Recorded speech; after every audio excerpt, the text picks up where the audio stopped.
Hey guys, welcome back to my new vlog. तो ये vlog है हल्दी का, और हल्दी की पूजा होनी थी द्वार पे। तो दीदी को लेके हम लोग जा रहे थे बाहर, क्योंकि बाहर ही होनी थी ये पूजा गेट के। तो वहीं पर मैं और दीदी को लेके गई थी एकता यूनिटी। तो हम लोग गए थे जब, तो वहाँ पे भाई ऑलरेडी बैठा हुआ था, क्योंकि दोनों की हल्दी होनी थी। उसका जनेब था, इनकी शादी थी, तो दोनों की हल्दी साथ में होनी थी। तो इसीलिए हम लोग गए थे बाहर लेके उन्हें। तो उस टाइम पे यार यहाँ लाइटिंग का इशू चल रहा था, क्योंकि गांव है और लाइट का इशू ना हो ऐसा हो नहीं सकता। तो लाइटिंग का इशू था यहाँ पर। तो उसके बाद फिर कैमरे वाले से भी हमने वो किया कि भाई वो उसकी जो लाइटिंग होती है ना वो अरेंज करे, तब तक हमारी नहीं हो रही है। तो फिर हम यहाँ लेके आए और उनको दीदी को बिठाया था, और यहाँ से शुरू हो गई थी रस्में। तो उसी की वजह से यहाँ पे ना काफी लेडीज पहले से ही ऑलरेडी बैठी हुई थी, क्योंकि वो लोग तो पहले से ही आके बैठ गई थी। उसके बाद दुल्हन तो जाहिर सी बात है लास्ट में ही आएगी, दुल्हन को पहले तो लाके बिठाया नहीं जा सकता इतने लोगों के बीच में। तो इसलिए जैसे ही वो आके बैठी हुई थी, तो फिर पंडित जी ने भी वो किया कि भाई को भी वो कर दो कि वो भी आके बैठ जाए, क्योंकि उसकी भी होनी है। तो दोनों आके जैसे ही बैठे थे, उसके बाद पंडित जी ने अपना शुरू कर दिया जो भी इनकी रस्में थी। तो धीरे धीरे करके गा रहे थे, और गांव की जो लेडीज थी वो गीत गा ही रही थी उस टाइम पे। तो हम लोग भी वो सुन रहे थे। और तब उस टाइम पे अभी ना तैयार, क्योंकि हम लोग उधर से आए थे माटी कोड़ के, तो उसके बाद हल्दी शुरू हो गई थी। तो फिर जल्दी जल्दी चेंज करके वापस से आना, तो जैसे ही लाइटिंग हो गई तो वापस से मैंने रिकॉर्ड करना शुरू कर दिया था। तो अब यहाँ से ये सारी जो हाथ में रख के जो भी उनकी पूजा वूजा थी हल्दी की, वो शुरू हो गई थी हल्दी चढ़ाने की। तो वो चल ही रही थी। उसके बाद मैं पीछे से रिकॉर्ड कर रही थी, और बीच में चाय का भी होता, क्योंकि गांव की लेडीज आई थी और वो गीत गा ही रही थी। तो यार गला तो सूख ही जाता है गाते गाते। और ये वाला जो मौसम था थोड़ा सा ना, ये ऐसा ही था कि हाँ थोड़ा सा गला सूख जाता है। मेरा ही बहुत ज्यादा सूख रहा था, और सांस पता नहीं क्यों मेरी बहुत फूल रही थी। शायद मेरे को बहुत ज्यादा कमजोरी भी हो गई है, इस वजह से भी ऐसा हो रहा है मेरी बॉडी में। तो यहाँ इनके फोटोज भी साथ साथ लिए जा रहे थे। तो उसके सर पे मम्मी ने लाके वो रखा, क्योंकि रखते हैं। तो फिर मम्मी लाके उसके सर पे रख गई थी, वो भूल गया था गलती से। तो फिर यहाँ पंडित जी उनको दे रहे थे, और सारी चीजें अर्पित करने के लिए बोल भी रहे थे। और ये सारी पूजा बहुत उससे की जाती है, नेक उससे, क्योंकि शादी शादी ब्याह में बहुत सारी चीजें होती हैं, कुछ भी छूट जाए तो बहुत वो माना जाता है। तो यही तो कर रहे थे। तो उसके बाद पे मैंने भी वो किया कि थोड़ी देर मैं ब्रेक ले लूँ, पर मुझे नहीं मिल पाया। मेरा फ़ोन भी डिस्चार्ज था, फिर भी मेरे को शूट करना पड़ रहा था। तो यहाँ से सारी फ़ोटोज़ वोटोज़ मैं और जो फ़ोटोग्राफ़र आया था वो भी, हम सब ले रहे थे, क्योंकि इसका पूरा वीडियो मुझे डालना भी था और मेरे को शूट भी करना था। तो पीछे सब लोग फैमिली वाले ही थे, जो फैमिली के वो खड़े होके देख रहे थे, किसी चीज़ की ज़रूरत ना हो, या कोई चीज़ अर्जेंट में अगर पंडित जी मांग ले तो हम लोग अरेंज कर सकें। तो यहाँ पर ये चढ़ा रहे थे उनके हाथ में, और ये हाथ में ना पत्ते की रिंग बना के वो कर रहे थे, पहनाया जा रहा था उनको कि कैसे वो लोग वो करते हैं। तो दीदी ने पकड़ ली थी उनके हाथ में, खाली की वो ज्वेलरी भी थी हल्दी वाली। तो इस वजह से थोड़ी सी दिक्कत उनको हो रही थी, पर अब क्या कर सकते हैं, रूल्स रूल्स हैं भाई पूजा के। तो इसीलिए उस टाइम पे मैं वो कर रही थी। देन पंडित जी ने 5 लोगों को बुलाया था, क्योंकि उन 5 लोगों से उनको कोई रस्म करवानी थी, जो लोग आके ना उनके सर पे चावल वावल करके छू के रखते हैं। तो वही 5 लोगों को बुलाया गया था। तो एक मामा थे, एक पापा थे, और दो तीन लोग और थे, जो शायद बड़ी वाली मामी के मामा थे। हाँ शायद उनके मामा थे या भाई थे, आई डोंट नो। तो यही बताया था मुझे। तो वो लोग आ गए थे इस रस्म के लिए। तो पंडित जी बता रहे थे उनको कि कैसे कैसे उनको करनी है, और 3 ही लोग आ पाए थे।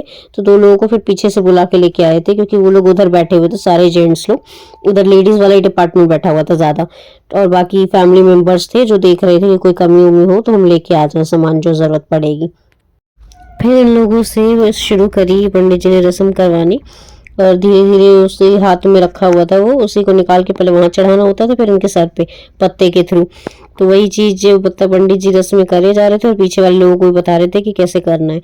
तो वही मामा ने पहले शुरू की थी, और वो करने के बाद उसके बाद सारे लोगों ने कंप्लीट किया, और यहाँ पापा ने इनको लास्ट में चढ़ा के खत्म किया था।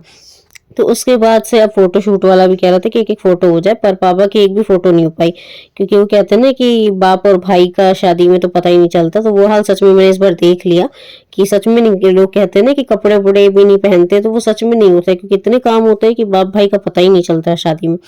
तो वो चीज़ मुझे लगता है अब मेरे लिए और डिफिकल्ट होगी। अब उसके बाद सारे लोग चुमावन के लिए आ गए थे, कि वो हाथ में वो दे दिया था। पहले हल्दी और तेल लगाई जा रही थी, तो हल्दी तेल दोनों को लगाई जा रही थी, और मामी से लेके गांव की जितनी लेडीज थी सब लोग लगा रही थी।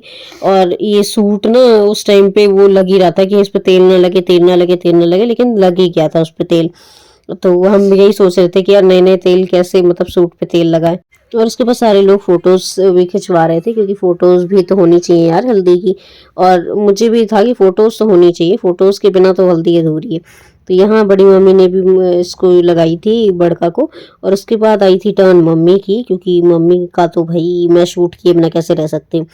तो फिर मम्मी ने दीदी को लगाई थी और इसको बड़का को लगा के उन्होंने यहाँ से वो कर दिया। एक ही साइड से वो लगा रही थी क्योंकि इस साइड से ना लोग बैठे हुए थे, तो इसीलिए उनको घूमना पड़ता। तो मैंने कैमरा घुमा दिया, मैंने कहा चलो आपको ज़्यादा दिक्कत ना हो, मैंने कैमरा ही घुमा दिया।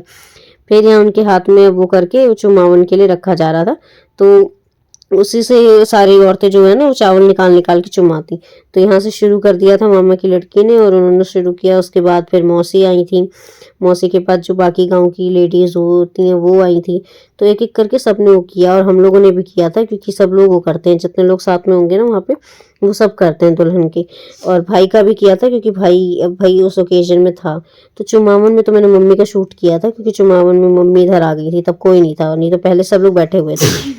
और कुछ लोग ऐसे थे भी जो कोशिश कर रहे थे कि बिना माँ की हो जाए रस्में, पर नेचर और जो नियति है वो ये नहीं होने दे सकती, क्योंकि कुछ चीज़ें डिसाइडेड होती हैं, ऊपर से लिखी हुई आई हैं, आप चाहकर भी नहीं बदल सकते उनको। तो लोगों की कोशिश वहाँ नहीं हो पाई सफल, और अफसोस के साथ मुझे बड़ा दुख है उनके लिए, पर छोड़ो उनको, नेगेटिविटी मुझे नहीं चाहिए। तो यहाँ पे एंजॉय करते हैं हम रस्मों को, क्योंकि मैंने तो वहाँ पे एंजॉय किया था, और बहुत सारी चीज़ें मैं बताऊंगी भी बाद में, तो देखते हैं उसके बाद जब टाइम आएगा। तो उसके बाद जब यहाँ से सारी औरतों ने कर दिया, यहाँ लाइटिंग का इशू था, मैंने आपको पहले भी बताया, यहाँ लाइटिंग का इशू बार बार हो रहा था, क्योंकि गाँव है तो होगा ही वो। तो उसके बाद यहाँ मम्मी ने फ़ोटोज़ खिंचवा ली, और यहाँ से मम्मी ने बड़का को भी चुम्बन करके वहाँ से हट गई थी, चुमावन करके। तो उसके बाद बाकी लेडीज़ भी आई थी गांव की, जो एक एक करके इनको चुमावन कर रहे थे। उनकी जो उसमें हाथ में वो चावल रखे रहते हैं, और उसमें एक रिंग भी रखी होती है गोल्ड की, तो उसी से किया जाता है वो। तो यहाँ से जब ये ख़त्म हो गया था, तो ना फिर वही फोटोग्राफर की लाइट का इशू फिर से मैंने बताया, तो वो बार बार बीच में यार हो ही रहा था परेशान करने के लिए। तो इसी वजह से हमारा बीच बीच में लाइटिंग का इशू चल ही रहा था। फिर धीरे धीरे फैमिली मेम्बर्स ने भी आके वो किया, और फ़ोटोज़ वोटोज़ खिंचवाई जो भी थी। और इस टाइम पे ना यार फ़ोटोज़ खिंच गई थी, बाद वाली फ़ोटोज़ तो जल्दी वो भी नहीं हो पाई थी, जो बाद वाली रस्मों की फ़ोटोज़ थी वो ऐसे ही रह गई थी। तो यहाँ पे जब ये हो गया था ख़त्म, तो उसके बाद हम अंदर चले गए थे। फिर आ गई थी यूनिटी की बारी चुमावन में, और ये भाई फ़ोटोज़ खिंचवाएंगी पहले। अरे मैंने इसको बहुत वो किया था कि फ़ोटोग्राफर ने कहा कि पोज़ दे दो, तो ब्राइट सिस्टर का पोज़ तो होना ही चाहिए। तो दीदी ने पहले उसका चुमावन किया, और उसके बाद आई थी मेरी टर्न, क्योंकि हम लोगों ने नहीं किया था। हम लोग ऑलवेज़, क्योंकि कुछ लोग कोशिश कर रहे थे कि बिना फैमिली के रिचुअल्स हो जाएं, और वो फैमिली बने पड़े थे, तो बिना फैमिली के तो नहीं होता। फिर आई थी मेरी टर्न, और मैंने इनको अच्छे से, मैंने इस दीदी को तो नहीं, लेकिन हाँ बड़का को अच्छे से नोच नोच के चुमावन किया था। और उसके बाद फिर फटाफट हम लोग यहाँ से फ्री हो गए थे, क्योंकि ना काफ़ी टाइम हो गया था, अप्रॉक्स वही 10 बज गए थे। तो इधर दीदी कर रही थी, उधर मैं कर रही थी, तो दोनों हम लोगों का एक साथ हो गया था, तीनों सिस्टर्स का।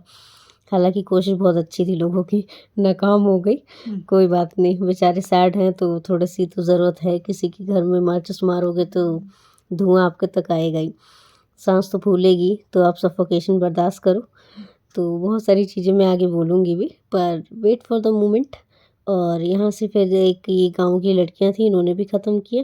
और इसके बाद ये वाली रस्म ख़त्म करने के बाद सारी फैमिलीज जो थी वो अंदर चली गई थी, और जो लेडीज़ थी वो अपने घर चली गई थी, क्योंकि लेट काफ़ी हो गया था।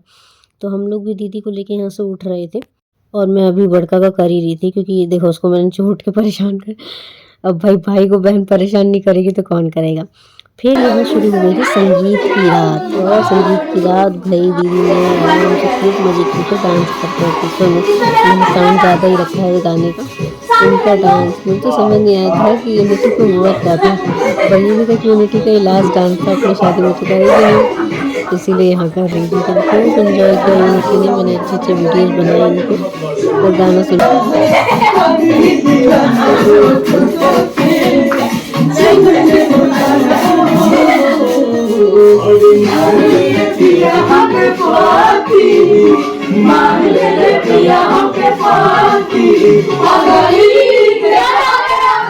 तो आज के ब्लॉग को ही एंड करती हूँ, संगीत यहीं खत्म हो गया। तो मिलते हैं नेक्स्ट ब्लॉग में, बाय बाय।